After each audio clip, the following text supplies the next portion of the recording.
What's up, everybody? Welcome back to LettermenRow.com. This is Talking Stuff, the Ohio State recruiting podcast, brought to you by our friends at Byers Automotive. I am Jeremy Birmingham. That is Spencer Holbrook. We're talking Ohio State football recruiting as we usually do. Spencer, the last few weeks, months have been a slow, grinding turn towards the class of 2022. But the last few days, we've been sort of shoved back in time and back to the class of 2021, which is the current class, and it feels like it's been going on forever because nothing's happened. Yes, we're actually traveling in time now. Yes. So we're in 2020. We're going back in time to 2021. Listen, Spencer, I'm not a scientist. I just trust what the world is telling me, and right now the world's telling me we're focused on 2021. It's 2020. We're gonna jump back from 2022. And that's where we are. That's how we got here. Class of 2021 at Ohio State. Is it? Oh my gosh, it's still 2020, isn't it? Yeah. Wow. This year has taken a decade.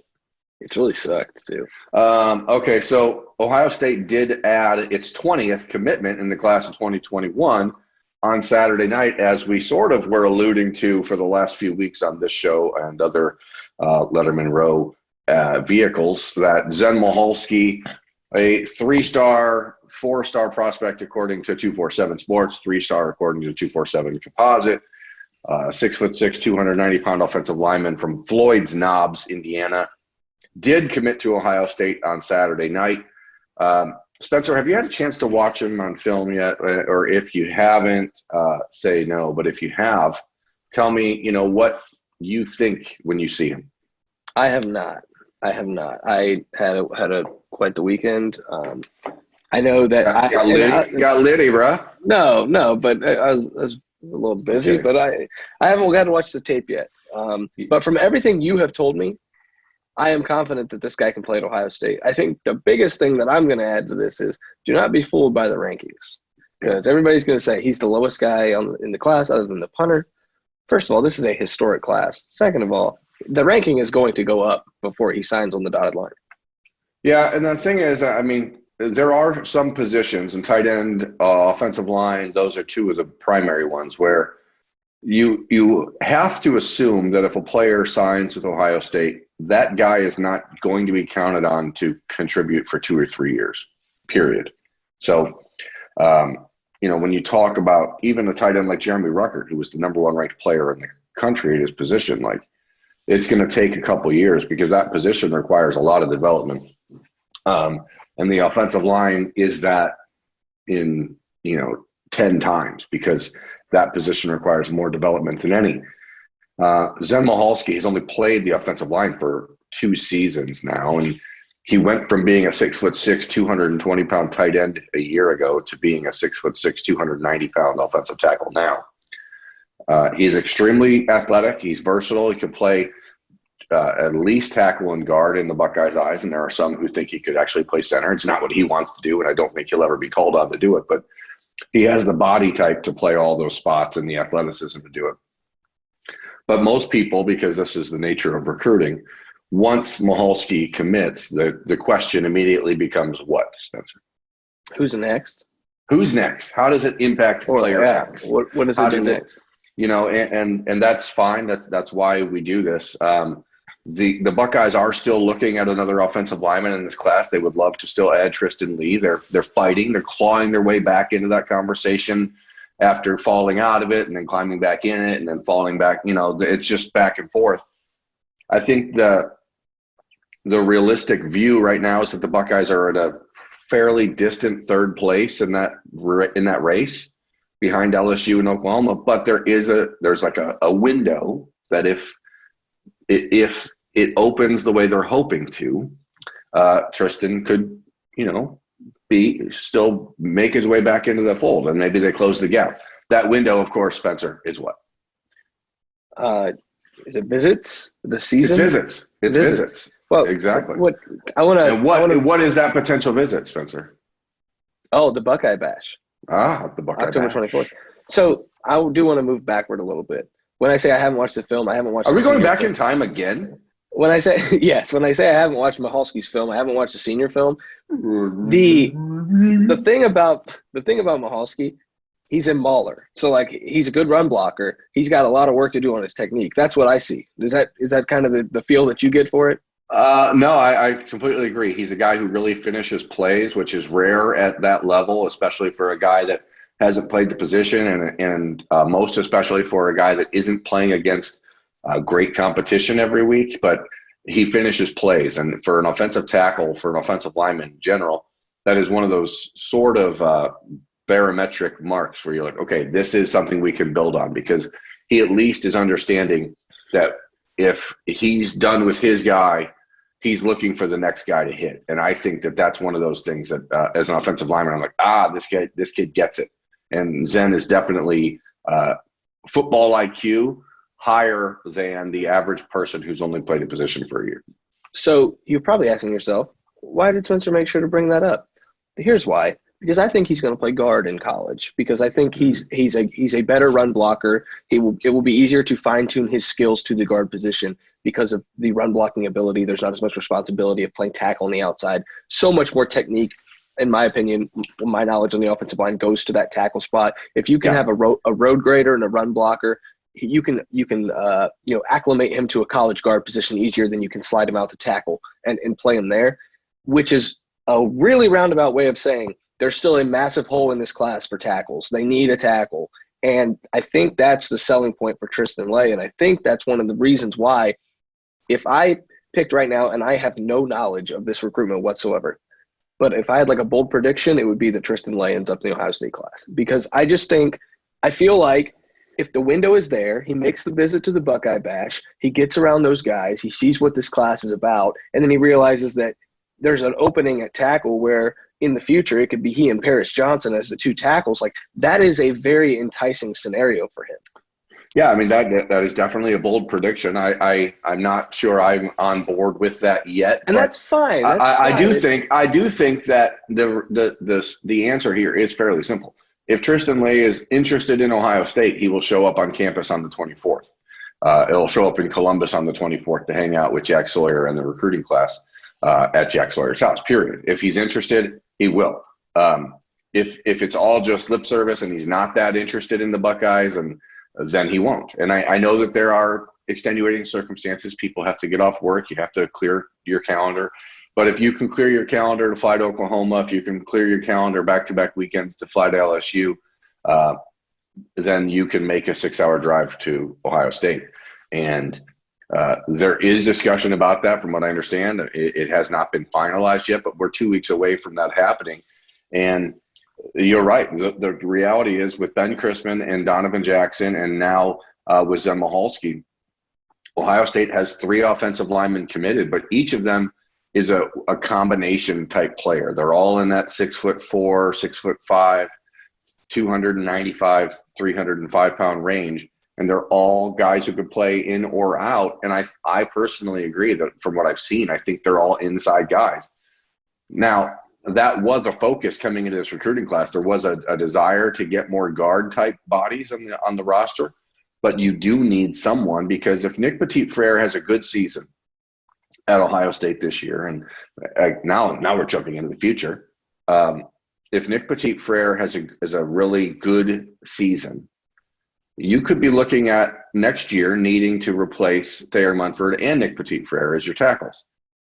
And then, you have DeJuan Jones, you have Paris Johnson, of course, but you need depth, and you need talented depth. And Tristan Lee, body-wise, is pretty much a college-ready player. He's been really changing his frame. He's been working with former Ohio State offensive lineman Matt Burrell in Virginia and lifting weights with Matt, and so he's starting to learn and understand the college weight program. What's that's a good indication. I'm telling you, I think there's something here. Let's understand, Matt Burrell did transfer out of Ohio State. I know that. It wasn't. It's not like he was an ambassador for the program at this point. Not that he's left on bad terms or anything, but it's certainly interesting because you have a player that played at Ohio State, didn't finish his career there. Matt's a great kid, one of my favorites that I've ever covered in recruiting. So I know Matt isn't like bad-mouthing anybody. But he's also, knowing Matt, he's also not blowing smoke up anybody's butt. So, the truth is, for Ohio State and Tristan Lee, it's about the opportunity to get him on campus. It's about the opportunity to get him around Ben Crispin and Travion Henderson and Jack Sawyer and Kyle McCord and all the guys that are coming into town on the weekend of the 24th and saying, hey, this is your opportunity. Do you want it? If he doesn't make it, I'm not going to say it completely closes the book on Ohio State, but it's a book that's already almost closed as it is, in my opinion. So they really need that weekend to reopen it because there are still a few months to go until Tristan's going to make a decision. Well, Berm, I need to ask you because I just don't have the insight that you do. What's this Oklahoma last 2 weeks of looking kind of poopy on the field? What's that doing for this recruitment? Nothing. I mean, LSU is still the leader, I think, in the clubhouse here to begin with. Certainly, it leaves you with some questions like, hey, what's going on? But funny thing about recruiting is that losing games in certain ways or, not being able to run the ball turns into a recruiting point because you're like, oh, listen, you're the guy that can fix this. You're the guy that we need. You're the guy that's, going to take us over the hump. So I don't think it matters. If Oklahoma loses 6 games in a row, we can talk about it then. I think then you have a conversation. But right now, you see a team that is being just held down by a very bad defense, and I don't think it impacts any recruitment at all. Worth asking. It's worth asking. It's definitely worth asking. To me, what it does is impact the recruitment. Maybe of someone like JT Tuimoloau more than Tristan Lee. And JT, who doesn't ever make recruiting noise, released his top 7 schools last Thursday.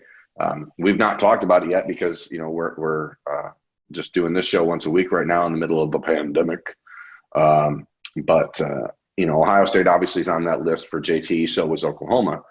And for a player like that, whose entire recruiting focus appears to be development, get me to the NFL, how do I get better?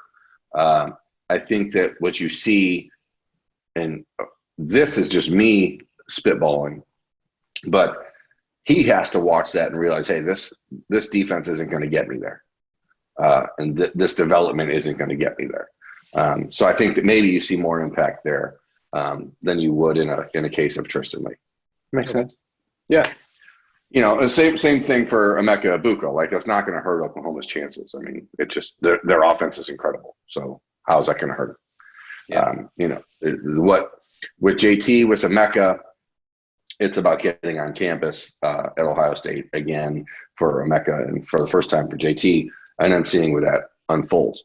The Buckeyes' focus at defensive tackle is and has been JT Tuimoloau for the last 3 months since they took the commitment of Tyleik Williams, which, when Tyleik committed, we talked about it on this show. Like, it didn't completely end the recruitment of Tywone Malone, but it did at least signal that Ohio State was not viewing him as a player they had to wait for. And so on Monday night, when Tywone Malone released his top 6 schools and Ohio State was not included in it, that should have probably been an indicator for Buckeyes fans that, hey, this is not a recruitment that is a major priority anymore for Ohio State. And what you saw on his list, schools like Florida State, Texas A&M, Rutgers, et cetera, is a group of schools that is going to allow him to try to play baseball in college. And Ohio State was just simply not going to have that happen. Like, they just weren't. So, he's an interesting player and a guy that I think everyone really liked and was very high in Ohio State early in the process. But again, in the last few months, Spencer, as the pandemic stuff started to really bog down the recruiting machine, decisions have to be made, and you have to understand that the roster may not look next year like what you thought it was going to because of free years of eligibility, all this other stuff. And so this recruiting class, the class of 2021, went from like 26, 27 guys down to 22 or 23 guys. And when you take the commitment from Tyreke Williams, again, you're signaling JT Tuimoloau is a guy that they are going to recruit till the very end, and they will wait for, and they will always have a spot for him. It was pretty clear 3 months ago that they believed Tyreke Williams, Tywone Malone, guys of that ilk were interchangeable. And so when the decision was made to accept the commitment of Williams, this was sort of the writing on the wall for Tywone Malone, yeah? Makes sense. Yeah, it makes sense. I saw 6 schools that need a top 150 prospect, and so they're going to say, yeah, you can play baseball if you'd like. Yeah, and he's an incredibly good baseball player. Not that they're lying to him. I'm not saying they're lying to him, but when you're in a position that a Florida State is in or Rutgers is in, you're going to tell the top 150 prospect anything he needs. You can to get him to at least put you in this top 6, right? I mean, I'm not reading that incorrectly, right? No, I think the simple truth here is that you are willing to explore avenues for kids and say, hey, we'd at least let you talk about this. We'd at least let you play your freshman year. We know how important it is. Maybe in the summer as you go back and play summer ball somewhere, whatever. If he happens to get drafted, he's I don't know if he's a draftable player in baseball, but I've seen clips of him, and he's pretty ferocious. He, big old boy at 6'4", almost 300 pounds, swinging a bat the way he does is rare. Is that his future? I don't know, but it seems like in his recruitment, that's become a major talking point. And once that happened, you could. I know how this sounds because every time Ohio State doesn't get a recruit to commit to them, what happens is someone on the internet says, oh, they stopped recruiting him. And then someone else is like, no, they didn't. That's just what you say because you're wearing scarlet and gray sunglasses. Blah, blah, blah, blah. Like, there's simple math here in play. Ohio State took a commitment from Tyreke Williams. They still wanted JT Tuimoloau. That's where the focus was. If you don't focus on the relationship in recruiting, the recruitment is over. So call it what you want. Call it, tilting the story, call it whatever. It was pretty clear in the last few months that the Buckeyes' focus had been elsewhere. And that's why they're out of the mix for Tywone Malone. We're going to stay in 2021 because, hey, why not? And talk about another player that Ohio State has sort of been fading for, but for different reasons, and that's Derrick Davis from Monroeville, Pennsylvania, Gateway High School. There's probably nobody in this entire recruiting class of 2021 that the Buckeyes have recruited longer than Derrick Davis. But once you have 6 commitments at defensive back, like how do you the recruiting sales pitch there has to be so good. And I don't know that there's anything that Kerry Combs, Mark Pantoni, Ryan Day, et cetera, can do to get Derrick Davis and his dad to be like, hey, you know what? 6 defensive backs, all these other, 5 in the class of 2020, 6 in the class of 2021. Like, that's probably too many. And I think that's why, despite the fact Derrick hasn't made a decision yet, Ohio State is still aggressively recruiting him. But it seems like Georgia, LSU, other schools, Florida State are creeping up in his recruitment along with Penn State. And Ohio State may be kind of fading back. Makes sense. But it's unfortunate. But those are the decisions you make. There's that argument of two birds in the hand or 2 in the whatever. How's that go? 2 in the hand is worth 1 in the bush. 1 in the bush. Yeah. So 6 in the hand is worth 1 in the bush here, I guess, when it comes to defensive back recruiting. Yeah, I mean, when you have 6 guys and you have 6 guys that you're pretty confident are going to be good players, adding a 7th at the same position is pretty tough. It's kind of like what Ohio State did at offensive line last year. You're trying to get all these guys, you're trying to add some depth, and it's just hard to recruit once you get to a certain number because guys just, there is such thing as too much competition because there can only be 2 or 3 guys on the field at a time. Yeah, and don't confuse that with this idea that a player is scared of competition or some other silly trope. Like this is about a player's career. How do you get on the field fastest and most so that you can be on your way to the NFL in 3 years, like period. And I think any player who isn't considering that is doing himself a disservice. Now, does that mean that you immediately eliminate a team because they have a lot of players ahead of you? No, not necessarily. because there are development pieces in play. There's other things that you have to consider.